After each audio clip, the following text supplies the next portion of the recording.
மதுரையில் இன்று மீண்டும் வெளியாகியிருக்கும் வசந்த மாளிகை திரைப்படத்தை ரசிகர்கள் கொண்டாடி வருகின்றனர். காலத்தை கடந்தும் காவியமாக நிலைத்திருக்கும் வசந்த மாளிகை பற்றிய ஒரு தொகுப்பை பார்க்கலாம். நடிகர் திலகம் சிவாஜி கணேசன் நடிப்பில் இயக்குனர் KS பிரகாஷ் ராவ் இயக்கத்தில் 1972 வெளியாகி பெரும் வெற்றி பெற்ற திரைப்படம் வசந்த மாளிகை.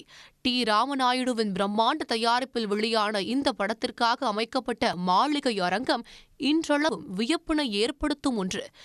KV மகாதேவன் இசையில் கவியரசர் கண்ணதாசன் வரிகளில் மயக்கம் என கலைமகள் கைப்பொருளே யாருக்காக 2 மனம் வேண்டும் ஒரு கிண்ணத்தை ஏந்துகிறேன் குடிமகனே பெருங்குடி மகனே உள்ளிட்ட 8 பாடல்களும் ரசிகர்களை படம் முடியும் வரை அரங்கத்திற்குள் கட்டி போட்டன.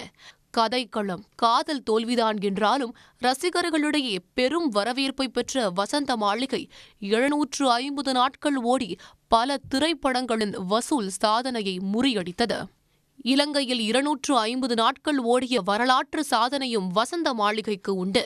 கதை, வசனம், பாடல்கள், பிரம்மாண்ட காட்சிகள் என 1970களிலேயே கோடி ரூபாய்க்கும் மேல் வசூலித்து தூள் கிளப்பியது வசந்த மாளிகை. நாயகன் சிவாஜி கணேசனும் நாயகி வாணிஸ்ரீயும் படம் முழுவதும் ஆனந்த், லதா ஆகிய கதாபாத்திரங்களாகவே மாறி ரசிகர்களின் மனதில் நீங்கா இடம் பிடித்திருப்பார்கள். வசந்த மாளிகை வெளியாகி 52 ஆண்டுகள் கடந்துவிட்ட நிலையில் டிஜிட்டலில் மறுவாக்கம் செய்யப்பட்ட வசந்த மாளிகை திரைப்படம் மதுரையில் திரையிடப்பட்டுள்ளது. திரையரங்கில் அதிகாலையிலேயே ஒன்று கூடிய சிவாஜி ரசிகர்கள் பட்டாசு வெடித்து ஆட்டம் பாட்டம் என கொண்டாட்டங்களில் ஈடுபட்டனர்.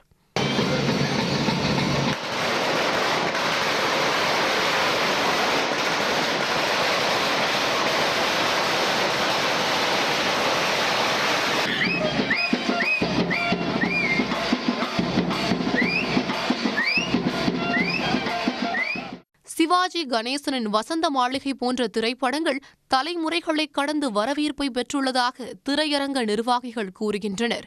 10 ஆண்டுகளுக்கு முன்பே டிஜிட்டல் முறையில் மாற்றம் செய்யப்பட்ட வசந்த மாளிகை திரைப்படம் மீண்டும் வெளியாகி ரசிகர்களை மகிழ்வித்துள்ளது. உடனுக்குடன் செய்திகளை தெரிந்து கொள்ள சன் நியூஸ் பெல் ஐகானை கிளிக் பண்ணுங்க.